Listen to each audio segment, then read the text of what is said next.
In today's episode, we'll talk about uniforms. In case you want to jump to a specific topic, find in the description box below a list of topics plus the minute at which we'll start talking about them. We'll compare uniforms in the UK, Germany and Canada. We'll talk about the history of uniforms, Hattie Jacques, caps, professionalism, the transition from uniforms to scrubs, femininity in nursing. We'll talk about the national uniform in NHS Scotland, and at the end of our podcast we'll have a nursing news segment.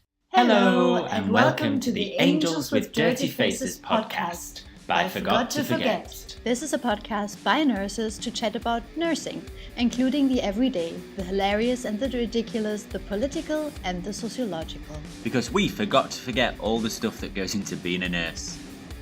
Scrubs, you just chuck it all in, you don't have to sort it out. It's super cheap.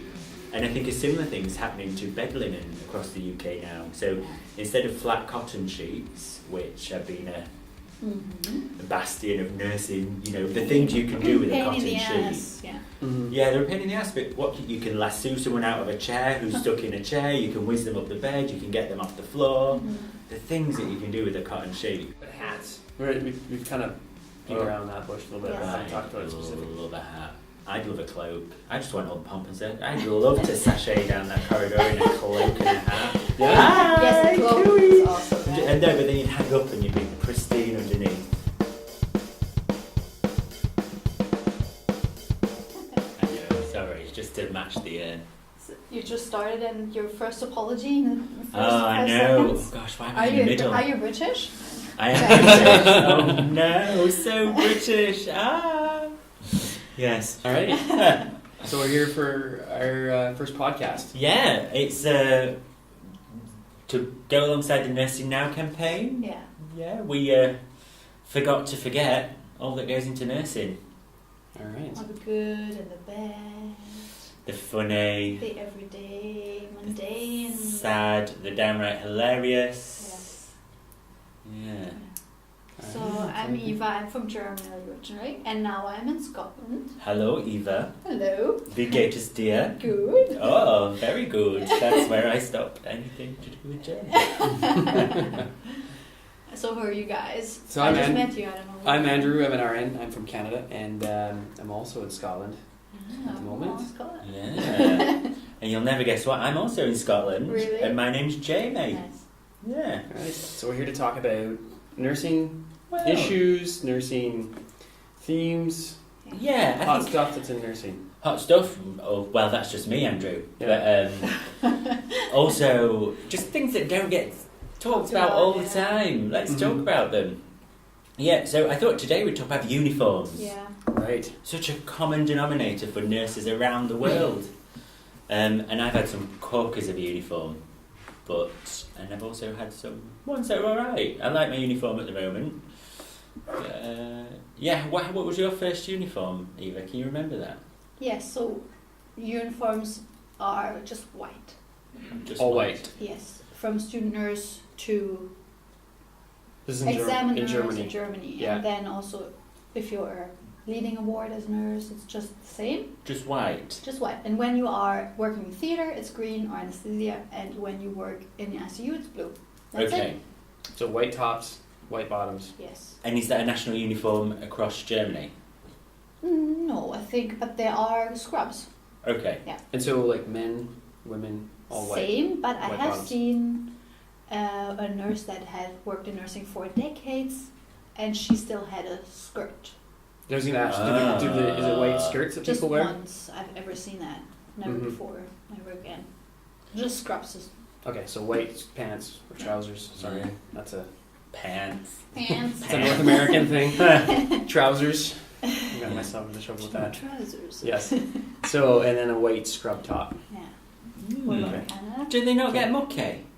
They do. That's the whole point. Yeah. That you want to see. It's so you meant have to be change them all the time. kind of this Cleanliness. presence of cleanliness through the Oh, legs. I thought you meant that's the point. They want to see like the barber shop, the stains, the browns and the yellows. I think it's the idea is right. It's a clean color. Yeah. And that you're in a place of sterility and gives it that clinical feel. Yeah. And so even in pediatrics, is that what nurses wear?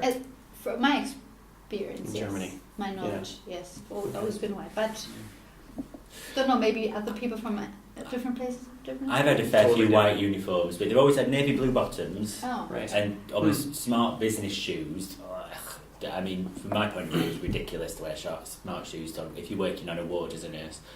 But and then the tunics I've had are varied. The first ones I had just zipped up the front, which were fine, but then the next ones I had like a beautician's collar. Do you know, like a very high collar Yeah. that folded over to the Oh, right. from one shoulder to the Like other a on the chef. lapel. Mhm. Yeah, like a chef or a beautician. You know, we used to get, Yeah. oh, do you want your nails doing while I'm here, Yeah. love? You know, we used to joke with the patients. What- And then your grade was denoted by your lapel. So there's like a distinction of hierarchy, your position based on Yeah, the some colour kind of your lapel. Not lapel, that's there. Sorry. So Epaulets. Mushbrain. Epaulets. Yeah. That's It the was word. in England. Yeah, that was in England. was So it the I worked same? first in Doncaster Royal Infirmary. And was it the same with women and men? Funny you should bring that up, Eva. It's as if we planned it. For me, no, it wasn't. No, it wasn't. What? So when I was training in and around Sheffield, the women wear like lilac, or they wore lilac tunics or dresses, and men wore white with a lilac epaulette. Ah, okay. But then if you go to now this is out of order if you ask me, if you go to I probably shouldn't name the Where is trust. that? If you go to another hospital very close to Sheffield, staff nurses, so band 5 staff nurses the women will start in baby blue, that's all it can be described as, God knows what they call it, Yeah. and the men will start in navy blue as a band 5 Oh, Yeah. wow. Okay, so So your staff uniform nurse. is assigned to your grade. grade. But then if you go to your band 6 and your band 7, the band 6 sisters wear navy blue, Mm-hmm. and the band 6 Male nurses. male nurses wear navy blue. Oh, and the So- 7. And the 7s will wear navy blue. Same. So just by being a man and being a 5, You're a staff already nurse, 6, you already, basically. yeah, you were Or 7, already Yeah. 7. So you know based the on sa- that sort of system. just by virtue of being a male nurse. And the Wait, is there a uniforms. difference Well, between a is male it in nurse that and- instance? Is it about being a male, or is it just about the uniforms that are allocated to males? No, it's a chicken and egg thing, I Yeah. suppose. But that is interesting. But the outcome Yeah. is that the perception from the outside is everyone looks and sees a band 6, a Yeah. sister or a charge Right. nurse, when actually So what about Canada? So it's different because Canada has got 10 provinces, and so I can't speak on all Yeah, of course. 10 provinces Yeah, because yeah. each province runs its own healthcare Yeah. setup. But generally speaking, in Canada and Alberta, where I'm from, it's very liberal as to what you can choose to wear as a uniform. So typically in a hospital setting, they'll say you need to wear scrubs, Yeah. whether they're white, whether they're blue, whether they're brown. You can choose. Wow. It's totally, most places it's up to the brown. You can, yeah, just get whatever Black? you want. Black, yep. Oh, you would, Eva. You can get whatever scrubs you want. There's sort of a requirement that it be scrubs. Yeah. There's a requirement that it be professional, but a lot of nurses will wear like a scrub bottom, and then they'll maybe wear like a t-shirt. They'll say like, you know, unit whatever, so like a ward t-shirt, and then they might wear like a fleece vest kind of thing. Their own fleece work with. Again, something that might say nurse, or like again like something to identify the unit or where they work as part of the, you know, to as an identifying feature, but it's not strictly. So some might wear a little bit more, you know, adaptations on the scrubs, So do and you, they'll wear different colors in the scrubs, and yeah. do So you it's think kind that's of open. building individuality and autonomy into that, or you know, is that sort of part of it? Am I reading too much into that? Is Yeah. there a sort of, I am an autonomous practitioner and I can choose how I represent I myself? think that's totally what it is, and I think there's, and this has been the criticism of it, is that you don't know who this person is when they walk in or when you see them. Yeah. Mm. So that's been the criticism, and provinces like Nova Scotia have brought back mandatory Yeah. standardized uniforms for nurses, and that has Where's been. that geographically? So Alberta is western, North Pole. not quite. Well, we're farther north here than I was living in Canada. Really? Oh yeah.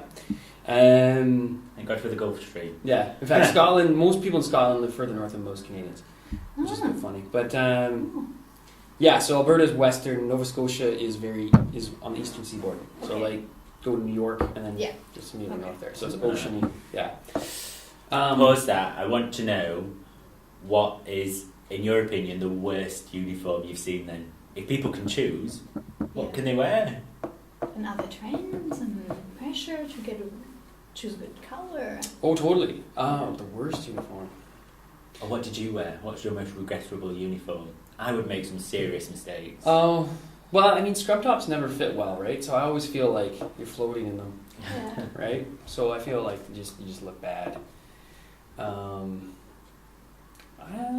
What's the worst one? Well, see, here's one. That's what you one didn't group, like. The highest. No, I didn't like the way the scrubs fit. Yeah. I had a maroon colored one similar to your sweater, Yeah. your jumper there, and the hospital porters in Calgary have that as a uniform. So they have a specific color, so you know who the Same. porter and staff are. And I had the exact same color as them, and I liked it. So whatever, but then I was confused as a porter. quite Okay. often. And it's not to say that not everywhere has. Some units or wards might have their own sort of policy on like. Yeah. So I know the labor and delivery unit in the hospital I worked. They said everyone wore purple. They had purple scrubs, all the nurses. Mhm. That was kind of what they decided they would Mhm. wear. The emergency department where I worked, everyone wore that was navy blue, and then on units where it was mandatory and the OR was green, kind of like Germany. Yeah. The hospital supplied scrubs, but then that service got taken away, and then more people were wearing their own choice.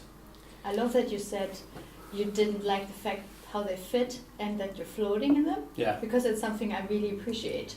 I like that it takes away your curves and it just makes you, this. I think from a from my personal female perspective, Yeah. it's nice to be less objectifiable. Maybe. That it just looks like a sack. Yeah. And it speaks to professionalism in a way, right? Yeah. Around how you present yourself, and you don't want to look. And this is the issues. Here's some big issues that have come up with uniforms in Canada. Is that of what's appropriate and what's not appropriate, because Yeah. women will quite often wear shirts that are quite low cut. Oh. So I think that's a common issue, Mm-hmm. right? Mhm. Bra straps are hanging out sometimes. I used to work with a nurse who says, "Who needs inotropes when you've got these?" Right. And she used to wear like a really low cut scrub top. Right. Right. I'm sure I can keep that in the podcast. I think no, we have to.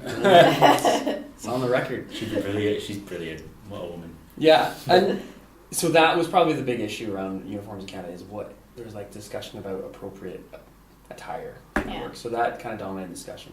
And in pediatrics, there was a different standard too, right? And if you worked pediatrics, you could wear bright colors. You could wear patterned Yes. scrubs. Yeah. So you could wear, animals or whatever on your shirt or something like that to Yeah. kind of reduce that clinical aspect of that sterility, Mhm. that you get with a very set uniform.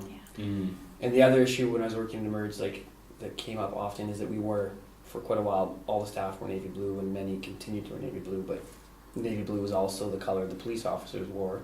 Oh. So you get a patient by association who may Mhm. have other stuff going on in their life, and then they come into the hospital where they're seeking help, and they're confronted with these uniformed people in navy blue, and then so it kind of gets their guard up, maybe not, but by association, right, of those colors and what it means and that kind of stuff. Yeah. So that was another. I have a issue. question. I've got questions. Sorry. You mentioned some issues with objectification. Not objectification. You were saying objectification, Eva. Sorry, about women being maybe wearing low tops and bra straps hanging out stuff. Were there any issues around what men were wearing? Because a man looking scruffy, Generally, in my opinion, would be. yeah. I don't mean, know. well, around facial hair, it Oh. was like you could. Again, it was very liberal as what you could do, but again, it depended on where you worked and in what environment. If you needed to wear, isolation gowns and masks, then it was, the beard needs to go kind of thing. Oh. There's a But trend. if that wasn't in a place you worked, then you could have a beard. My friend Bill has like 3/4 sleeve tattoos, and so for him, it's important that, and he's a nurse, that he doesn't have those on show. On show when he's at work. So he will wear under his scrub tops. He'll wear like a tighter fitting shirt, whatever, to kind of cover up those. But nobody ever told him do that. No. Okay. It's not required. Yeah. It's not required. I think for him, he just feels professional, and he doesn't want to intimidate maybe some of his patients, right? Have anyone noticed this trend for men who wear scrubs? It's definitely happening in the hospital I'm working at the moment, where they'll wear a smaller scrub top underneath to sort of like, do you know if they're bodybuilders and, well, maybe they go to the gym and they've got a nice body and they want to show it off.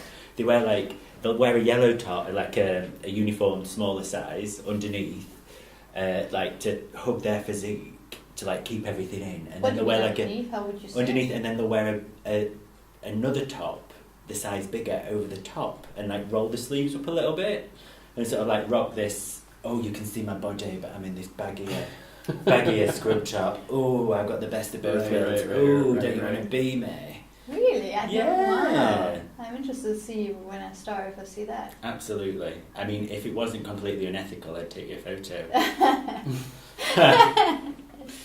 So right. I brought something. I think that is interesting. People are always finding ways. That's the thing with uniforms, right? And if you can make it a standardized uniform or like a fairly liberal kind of interpretation of a uniform, people are always going to try and find ways to make it independent, like individualized, right? And sort of express themselves in different ways by sort of like, just pushing the edges a little bit, right? It's like school kids, right? Like the skirt is just a little bit shorter, right? Or something, right? And Till it's a belt. right. So I think that's kind of part of that. It's just like a larger societal issue around like, wanting to come off as looking, I don't know, cool. attractive and cool and these kind of things. But I think also then where does the line between professional and just sort of sloppy come in? And that was another issue in Canada, is people would come to work looking a bit sloppy. Because they would just wear a t-shirt and hanging out, and then they'd come with all like a lanyard with like a million bangles, all these pins and stuff. So it's too much. Freedom, Yeah, too much there. So when we talk about uniforms, we should go to the beginning to understand a bit why we wear what we wear nowadays. So where did the evolution begin? Yeah. So take us back, Eva. I found two patterns when I researched it a little bit, and what I learned is that first comes from religion, doesn't it? Mm-hmm. So before we had secular nursing was either done by family members or it was done by nuns. Mm-hmm. And nursing orders existed since the Central Middle Ages. But what I thought was very interesting in regards to gender was that there were also male nursing orders. Mm-hmm. However, when you look at the secular nursing school evolution, male nurses only became a real thing in the 60s. Mm-hmm.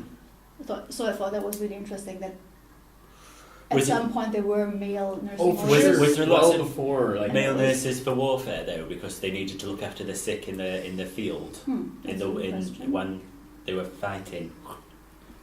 Well, I don't know. Well, that was something that is a secular development, isn't it? Yeah. And so the second pattern that I found was, so the beginning of the nursing uniform is kind of a tribute or is a development from how the nuns looked at the time. And then the second pattern that was huge and really surprising, but maybe not, is Florence Nightingale. Because she was such a cosmopolitan. She was very highly educated, wasn't she? She was from a really good family, and she wanted to take on nursing and professionalize it. And she went to so there was a nursing school founded in Germany in 1836, close to Düsseldorf, which is in the west. Nordrhein-Westfalen. Yeah, in the west. West Germany. Middle, center, And she went there. I was going to say she went to Germany. She went there. Because it was considered one of the best schools at the time, wasn't it? Yeah, well, there haven't been any secular nursing schools in England at the time, but in Germany there were a couple. Nursing school in the sense of 3 months. And when we say England, we should say UK. Yes, sorry.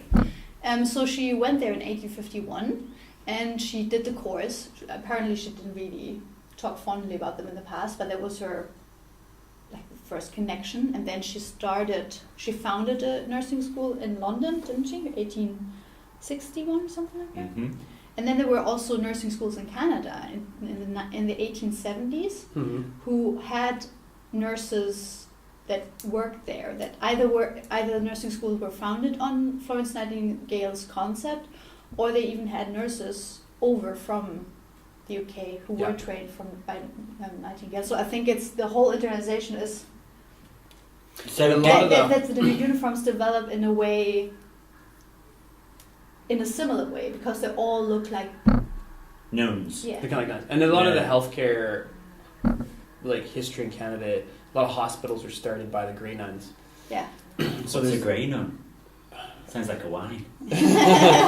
So the Grey Nuns, I'm going to get this wrong. Oh, that's all right. We're here to chew the cud, not to give a history lesson. But Grey Nuns there was a group of people from Europe, particularly France, I think, where the Grey Nuns originated, and their sort of raison d'etre was to sort of go and help the needy. So as the West was being settled, as the New World was being settled by European settlers, they saw it as their mission to go and provide healthcare and modern services to people in Canada, to settlers that were going, and also to Indigenous people that may be there. So the Grey Nuns have a large history in Canada of establishing hospitals. Was that an order? Yeah, Okay. it was kind of a society type thing. And they were clearly nuns, right? So that was... And then I guess with the World Wars and the European project... Nightingale also influenced Henry Durand heavily, who founded the International Red Cross.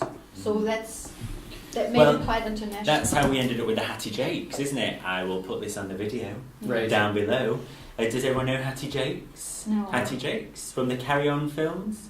No. So huge movie franchise in the UK, lots and lots of Carry On films, and there's Carry On Matron, Carry On Nurse. I think they started in the late 40s, early 50s and ran up till the 80s. Carry On Jungle. I'm sure they're wildly problematic if you watch them back now, and I'm not advocating anything from them, just that the image of Hattie Jacques as a nurse still lingers, especially she's in got the a UK. Wand. Can you describe it to the people that listen? The people that are listening, Hattie Jacques is quite a tall woman and quite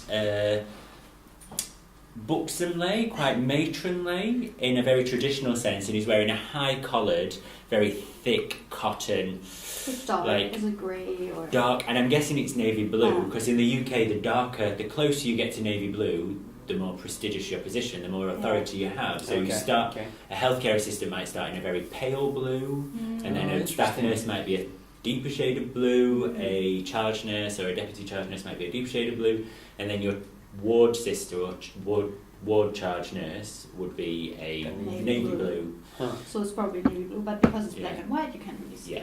And also she's got a wimple on, a white cap, like a veil almost. Yeah. So and she will have had a cape as well.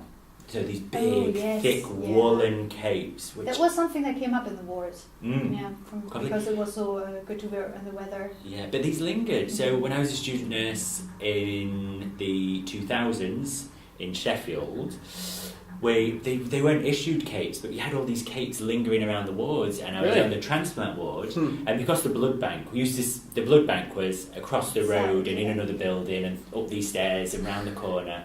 And if you needed to transfuse someone overnight, you'd say, get the cape.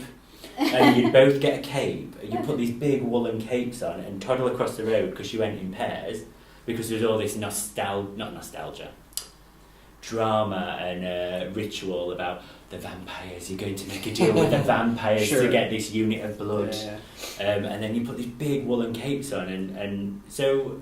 I can see the practical reason for that. I mean, just how the hospital was set up. You needed to go outside, and you needed, it made sense to put something on. I don't think they had heating as well, did they? Yeah. No, this was a practical reason for these capes. But then they also, what lingers to me with a cape and these skirts and the hats. Yes. The hats is just that. It sort of speaks back, not necessarily the practicality or not necessarily having identifiable features that says this is your profession. That's one thing, but it speaks back to at the time in which they were created, and there's this lot of this sort of like these gender roles that are tied, that have become maybe now tied to them. I don't know if that's a modern thing sort of viewed on them in the past. Yeah. So I have another picture. But the hats and the skirts, and it seems to be very much speaking about hierarchy and status tied to the uniform, and that with these old uniforms is very much this idea of you're lower on the pole. But do you think that's part of the role as well? Do you think they used to just... Yes. Do you think a lot more people died? Do you think... So is the role different in that if you've got this big, thick woolen cloak and these really thick uniforms that can't be laundered every day because they're not going to dry? Yeah. And they also looked very similar in the beginning of the 19th century, like servants' uniforms. Yeah, I've not thought about that. Yeah. So here, that's a picture from Canadian nurses. Okay. In 1878, I think. Huh. Yeah. So that looks quite uncomfortable. They have a wee cap. Yeah, and an apron, very fluffy. From a practical what do you call it? epaulette sleeve. Yeah. or like shoulder Shoulder pads type things. Like from a practical sense, yeah, like capes, especially if you're going out of doors or if you're going out of a heated building, the cape makes sense. But then it evolves into these non-functional uniforms. It's kind of like being a flight attendant, right? Or yes. Right? Like, why would you wear high heels and a tight skirt? It's not a requirement of the job. Yeah. Yet. And then it comes back to the issue of professionalism. So you need to sort of have that. But then also the ideas around, like, sexualization and, like, and that kind of stuff, too. Which is also quite interesting because there's this quite a history in nursing of nurses being considered, a female professional was very much frowned upon, especially in the early days when these uniforms were common. So, like, I remember reading some documents from nurses of the 1820s and 30s and stuff about how you must not have anything extravagant, like no earrings, no colored nails, and no... when was that from? Like 1820s. So that was before it became a profession. Perhaps so, yeah. Yeah, I mean, the Calgary General Hospital was built in around the 1820s. I remember reading this document of the nursing duties and also the document of the nursing uniform. And it was like, the nurses' duties back then included also gardening, cleaning the wards. So like, generally, the keeping of the hospital, and keeping of the food crops. Yeah. The maid. Yeah. The handmaiden, right? And that's kind of what, when I see these uniforms, that's kind of what I think about. But you say that, if you read the NHS not code of conduct, like uniform policy these days, it would say no long fingernails, no coloured fingernails, simple earrings, no hoops, you're allowed one ring without a stone. So it's very consistent, somewhat consistent. I think a lot of it they say is for safety, so no hoops, so people won't drag them, no coloured nails because it can chip off into things and become less sterile. So another thing that I have for you guys, you want to make your point? Well, we'll go for it. Sorry. But I feel like we're evolving into an idea here, or concept here. It's beyond, like, it touches on, like, your ability to express yourself and sort of, like, because were there similar rules around, and then we're on to gender issues too, because were there issues, like, were the male uniforms equally restricted? Nope.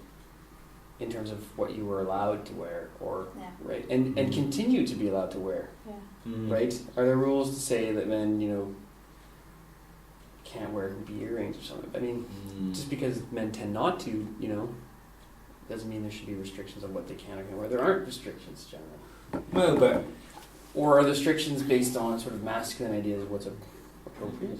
I don't know. Eva, what have you got to share? I have a really interesting picture about celebrating the 70 years of the NHS, the National Health Service of the United Kingdom.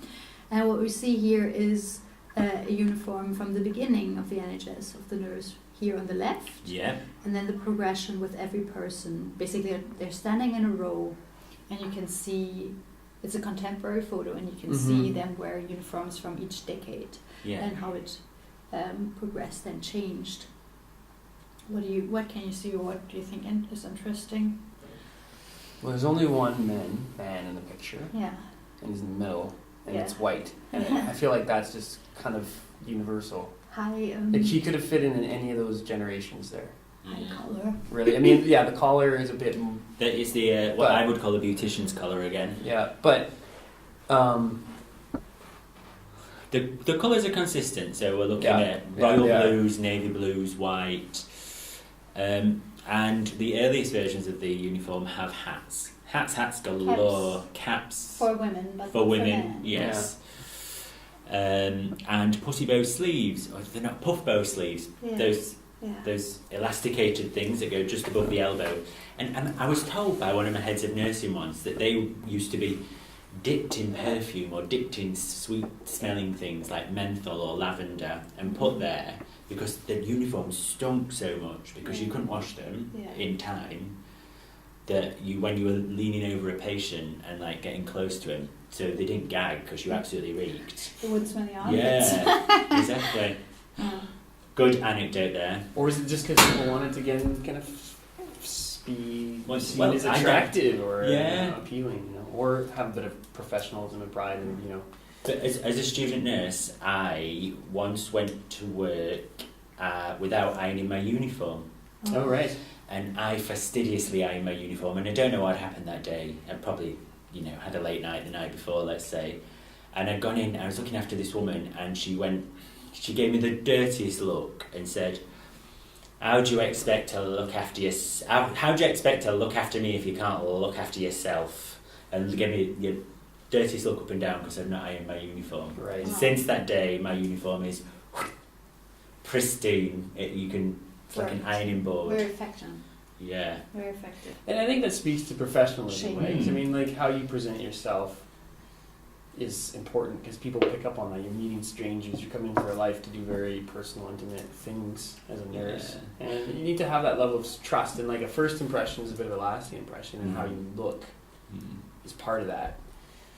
But then there's this generational piece I find sometimes about like certain. We talk about tattoos, like don't have tattoos exposed, nothing can be seen. You can't have earrings. You can't have nail coloring. Things like you can't have long eyelashes, you can't have colors in your hair. And it's like, well, yes, there's a practical reason for some of these exclusions, right? Like, if you're working in an area where they could get pulled, you don't want to have big rocks because, well, you don't want to lose them, and you need to wash your hands, so fit gloves. Yes, okay, so that makes sense. But then, why couldn't you have earrings here, or studs in your eyebrow? Why can't you have a purple stripe in your hair? Because that doesn't fit the practical sense of the restriction, right? A normative element to it, isn't there? Yeah. And and then in certain environments, yes, I mean, I think you should look pressed and cleaned. But depending on your patient population, perhaps you might be better off to have the tattoos, to have the earrings, because maybe you're working with a group of, young women who come from certain backgrounds that relate to people who have tattoos. And I think it's also an assumption to think that patients don't like that. Right. Because you don't really know. Yeah. So I think that regardless of sort of how you choose to express yourself, you still need to incorporate an element of professionalism, have that professional capacity and trust, build that trust, which you get with how you look. Immediately, people judge how you look. But it doesn't, in my mind, it doesn't have to be no tattoos and no colored fingernails and no earrings in your ear, right? Like nothing in your, like no earrings in your nose, like these kind of things. Like perhaps you can have those things, but also still be professional. Okay. Yeah. I think you can. Yeah. So I have a question for you guys. When I try to look into the history and development of uniforms, what I found that everywhere in the world, or the Western world, usually in the 80s, uniforms switched from skirt or dress to scrubs, and no information about how that occurred and why that occurred. So do you have an idea of how suddenly? Yeah, off the top of my head, it's cost. Yes. Scrubs are easy and cheap to launder, and I think it's going away now. But I think a lot of people used to, especially in the UK, had their uniform laundered at the hospital, and then they'd pick it up to wear on the day, and then have it laundered at the hospital. So they weren't fetching their rather grotesque uniform home each day. At Scrubs, you just chuck it all in, you don't have to sort it out. It's super, super cheap. And I think a similar thing's happening to bed linen across the UK now. So instead of flat cotton sheets, which have been a bastion of nursing, the things you can do with a cotton sheet. Yeah, they're a pain in the ass, but you can lasso someone out of a chair who's stuck in a chair, you can whiz them up the bed, you can get them off the floor. The things that you can do with a cotton sheet. I mean, I think some of them have ripped in their time, so that's why we have these machines and these wonderful things to help us. So yes, I'm not advocating any of that, but you must have done a few tricks yourself. Now they have these elasticated things that don't need ironing or pressing, so they can all just be shoved in, washed, not ironed, cheap, and then they come out and they're all raggedy and they don't half look a mess on the bed. I mean, I've got used to them now, but it was a real challenge to start with. Yeah, we have fitted sheets, but then also in terms of moving patients about, we put on every bed a soaker. Call it soaker, yeah. Like a slide sheet. Yeah. Yeah, like two bits of plastic next to each other. Some bed sheets now they're becoming like technically designed right as slider sheets. So you can actually, they call them runway sheets, where you get like a fitted sheet with like a slide path on it. Oh wow, that's awesome. It's like a glide system. So if you have a very heavy patient, it's like it's really good. Wow. So if you need to boost them up, but the trouble is they can sometimes slide back down. But no, a standard setup in Canada for sheets anyway is like fitted sheet. When I say Canada, it's a big place. Alberta. A fitted sheet and then a soaker, which is like a heavy cotton sheet square, about 2.5 foot square by 2.5 foot square. Put it in the middle, and then you'd use that for boosting on top of your cotton sheet. And you'd also use it. It'd be a bit more absorbent too. So, well, these new fitted ones that they're using here, you can't. They're stretched, they're elasticated, so you can't move anyone on it. They just stay where they are. Yeah, you can't do that. Which moving and handling, it does make you better at moving and handling. And using slide sheets. Yeah. In most cases. Yeah. But for little people, it just makes it. But coming back to thought about how it changed in the 80s, especially. What do you think? You saw it costume. The thing that came to my mind immediately is around like the women's rights movements of the 70s and like second wave feminism. Yeah. On just maybe trousers in general at the time that women used them. Just to kind of. Well, I found one hint that I thought that was really interesting to hierarchy is that in some places intensive care unit nurses and nurses in emergency and A&E started to wear scrubs, and then it just exploded. Sometimes you see intensive care units or A&Es as a more. Well, they're sexier, right? Yes. It draws more attention from the public. Like a trend from a trendsetter perspective, maybe that it came from there. And there are also more medicalized areas. Yes. People. Yeah, but there's no Grey's Anatomy or ER TV show about the geriatric ward. Yeah. It's all about what's happening. That would be great show though. It's all about what's happening in the A&E. It's all about what's happening in the ICU. Like these sort of like life and death encounters that happen in these places is like highly dramatized, and that's what people see and think about. In the general public, I think. And so I think if it's happening in the ICU, it's happening in the merge. That's what I want to be like. Maybe a more desired thing. It's more desired, right? That's what I can see that. Yeah. Maybe. I can see that. I don't know, maybe anyone who listens knows more about this, because I couldn't find any. Yeah, please get in touch if you have any ideas in the link below. But hats. We've kind of beat around that bush a little bit. Yes. Talked about it specifically. I love a hat. I'd love a cloak. I just want all the pomp and set. I'd love to sashay down that corridor in a cloak and a hat. Yes, the cloak is also bad. And but then you'd hang up and you'd be pristine underneath. Oh man, I hate hats. I hate them. I mean, I come from a different time, and I can see where they might have been. Why did they have them? Where else are you going to put your beehive? From the nuns' tradition, or the servants' tradition, that it is quite gendered as well. That's it, right? It's very gendered, and it speaks again to me about this time of like servitude. Yeah. Of like oppression a bit more. completely. so when I see that, I think hats are wrong. Let me just get it clear. I think hats are wrong. I just think it's brilliantly dramatic. Yeah, no, totally. yeah. And also of exclusion too, right? Of exclusion, like this is clearly a very feminized uniform. Yeah. This hat has become, whether it's become that way or is identified as that way, and it's also become universally sort of associated with the nursing image. Yeah. You know, the And nurse. And You it's ask still a being kid used in one area. to you know, draw a where? nurse. Where is the hat still being used? I don't know. Pray tell. Like Halloween costumes, sexy, Oh, for sure. sexy nursing costumes. Well, there's so many feminization and countries objectification, outside of like the north, they call it the global north, yeah. or the westernized countries that still nurses wear on the regular.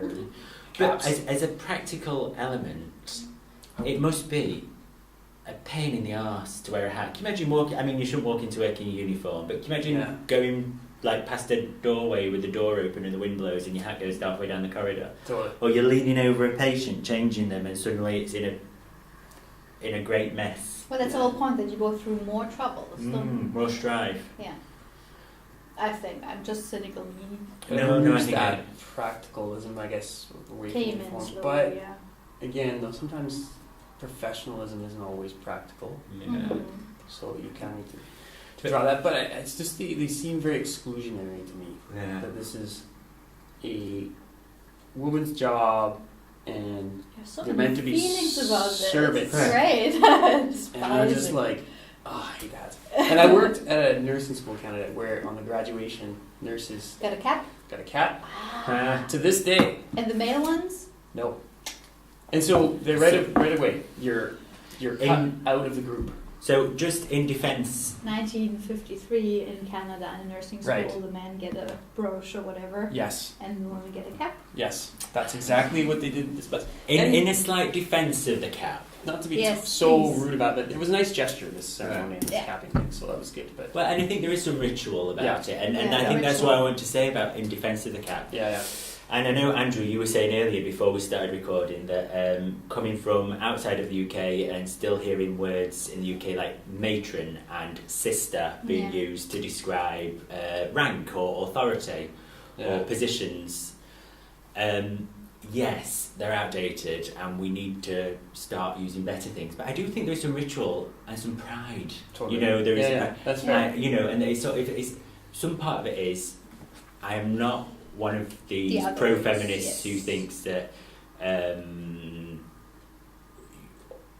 you know, I don't want to enter like some pro-feminist territory here, but I think, you know, wearing a hat or these these Prestigious, titles yes. is prestige, and it recognises your work, it recognises womanhood, it recognises female women organising within the patriarchy to create something great, which is awesome nursing and awesome nurse work. And there are awesome men that work in that, but actually hats and capes and titles like sister and matron actually celebrate that female and women's organisation in some way. And there was a lot of criticism about whenever the change was from uniform to scrubs. What are we just wearing pajamas now? Yeah. You know, like this is totally. less prestigious now. Why And- do you want to make it And the I same? don't think we should belittle the history. Yeah. Right. I know you're not saying that. Yeah, but- because I think there's a lot of pride in history. And I think you're right. We need to keep on to that, and I don't want to offend anybody either, because times are different, right? And in some ways, times are still the same, unfortunately, or just are. But perhaps there might be ways to make it. The words we use maybe need to evolve. We need to keep on to that pride and professionalism. Completely. Keep acknowledging them. And so this patient sometimes called me sister, and I got really offended because I felt, why are you just reducing me to a woman? I am a nurse and I take pride in that. And then only later, when I moved to the UK, I realized, oh, that's actually more prestigious traditionally. And he was giving me a compliment. He wanted to treat me as if I was in charge of the whole ward. So I thought, oh, this is really interesting how I took offense in it, but he tried to be Yeah. to be So according to my sister as a patient, Context is kind of- important too. Yeah. Context. Just I feel the same way with those terms, but I don't. Coming from Canada, I feel like sister, like it's just grating a bit, similar to how you maybe felt it. Then I always thought like. But then it Being so has a liberal bit of a and different meaning and then here. brothers? Okay. Yeah. No. Yes. Right. Sorry, go on. No, exactly. and that's where it becomes exclusionary, the term, Mm. which I don't like. Even though it's used in a term of respect, it's very genderized and very. Well, I think if you start saying brother, it does something else. Mhm. You know, I'm not saying that many nursing is awesome. I'm not saying that, but I think if you start using things like brother, the symbols and signs in sister for me are about female organisation and women's empowerment. And if you start saying brother, that sort of starts going somewhere else outside of that, doesn't it? Yeah. You know, but gender is an issue which we need to keep talking about. But and authority is there in nursing. We're a huge workforce, but yeah. Right. Well, Yeah. wrap So it up. I think to wrap up, I think Yeah. we can't not mention the national uniform of Scotland. Oh, Has anyone, have you There is guys one. seen I mean, this? the National of Nurses. Every NHS provider in Scotland, in fact, I don't even know if they're what the private hospitals were, but every NHS provider in Scotland, which is most of the healthcare in Scotland, has a standardised uniform. So the healthcare assistants will wear a light blue, staff nurses and deputy charge nurses, and any other registered nurse, so specialist nurses, anyone else who's registered, will wear cornflower blue. Mm-hmm. So that's sort of just a bit down from a royal blue. Mm-hmm. And then the charge nurse of the ward will wear navy blue. So it follows those like historical instance of uniforms that you sort of talked about earlier. It About does the with light blue to the dark, yeah. graduating to the But dark the only blue. people allowed to wear dark navy blue are the people who have overall responsibility for that clinical area.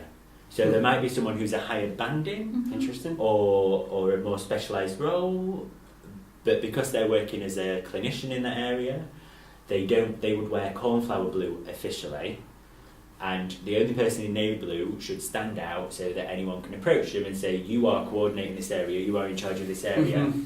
help me. There's some practicality to that for Yeah. sure, Yeah. right? And Yeah. the male and female, men, women, however you want to, there is a dichotomy in gender in the world, but the uniform is the same for men and women, the same for everybody. Nice. And it was in the news this week, so we are at the end of 2018, November Yeah. 2018, Yes. and it was in the news where they were trying to promote it to little school kids as well. This Mm-hmm. they called it a gender neutral uniform, and I don't think gender's ever neutral, and I don't like It's that. true, right? Yeah, Because yeah, it's yeah. either becomes Yeah. a bit more masculinized or a bit more Yeah. feminized, but then they Yeah. try and sell one as gender neutral. This is a Yeah. uniform for everybody. Yeah. I think that's the best Yeah. way I can describe it today.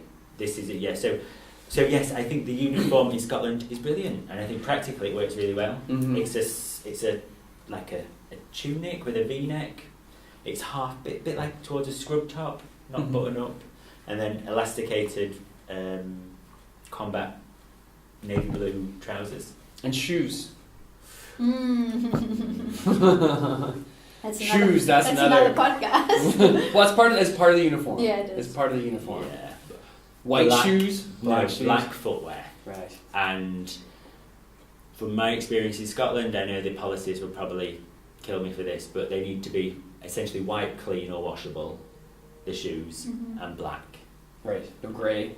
But I No saw brown. yours. You sent Mhm. me a Oh, picture, and what surprised me was that there is no.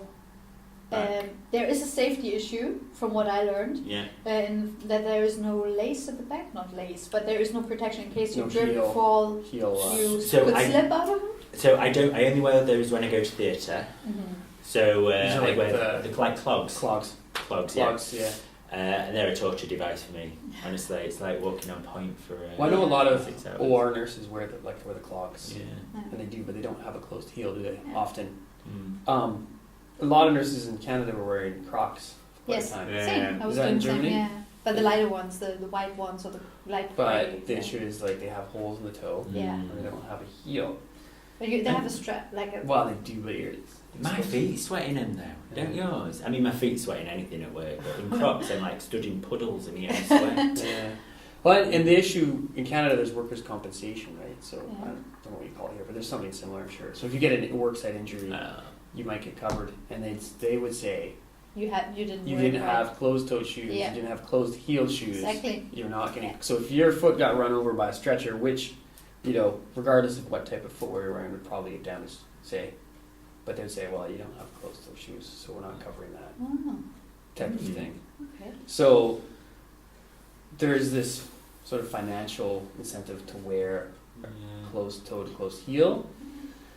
But in terms of color, they always, in Canada, they say should be black or white. It's usually white. Actually, nursing schools say white, but most people wear whatever variety of colors.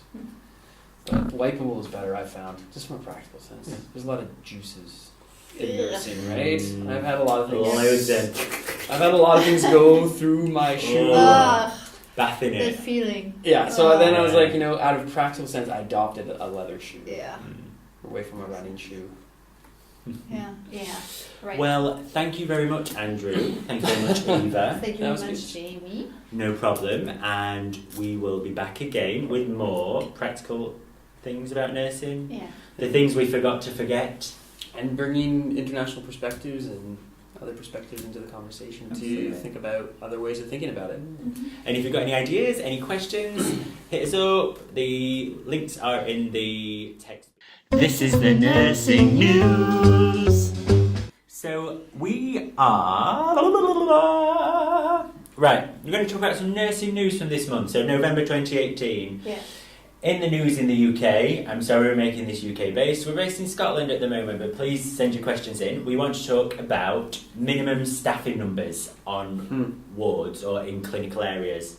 Discuss. Eva, what do you think? What is the context of this? Does this already exist here, or? So this does not exist in the UK at present, as UK-wide anyway, but obviously the devolved governments are all considering it separately, but it's an issue that keeps coming up again and again. Should there be a minimum number of staff in a clinical area to patients? So say you have 20 staff, should there be a minimum number of registered nurses, a minimum number of healthcare assistants, or a minimum number of people on the floor in general? Yes. Short answer. Yes.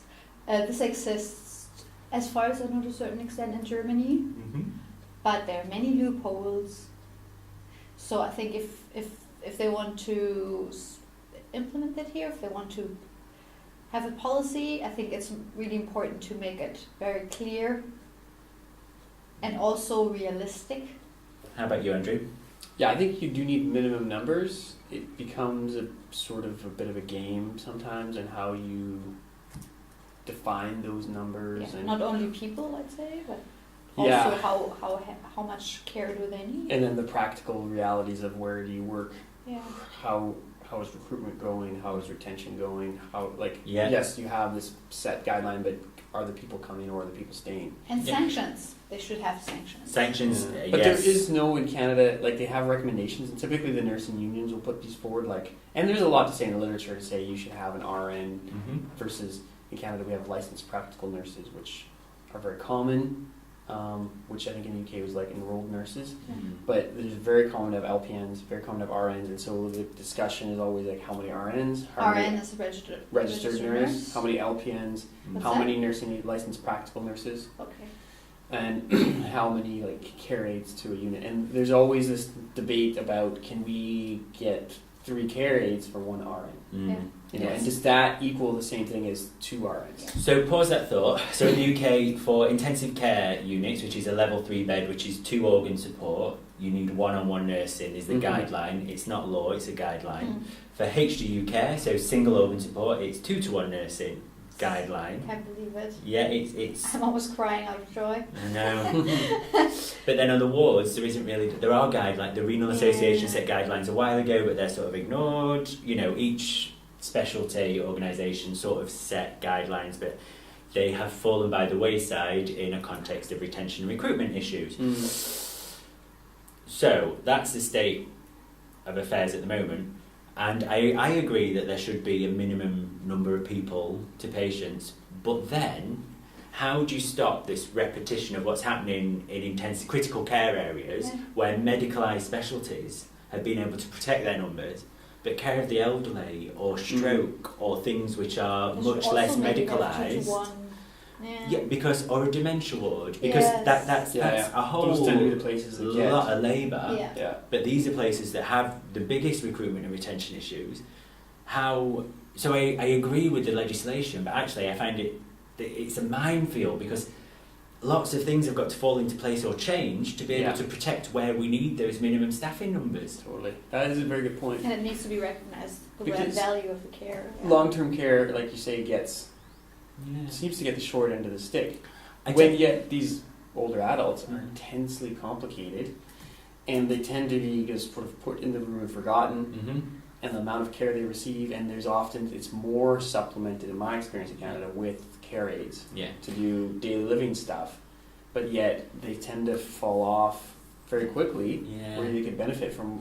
So we've all worked in intensive care here and we've all worked on wards. Yeah, nurse. Would you prefer, not prefer, that sounds rubbish.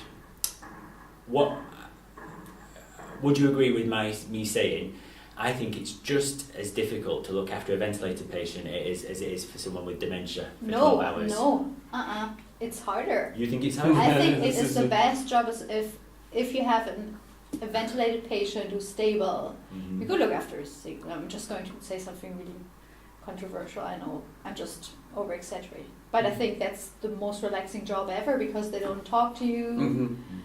So, but when you have a patient, resident unsettled with dementia, then you need one-on-one basically, right. And then you still don't know what to do. No. A lot of the time, and that's not through lack of training. It's through lack of understanding. The research is ongoing.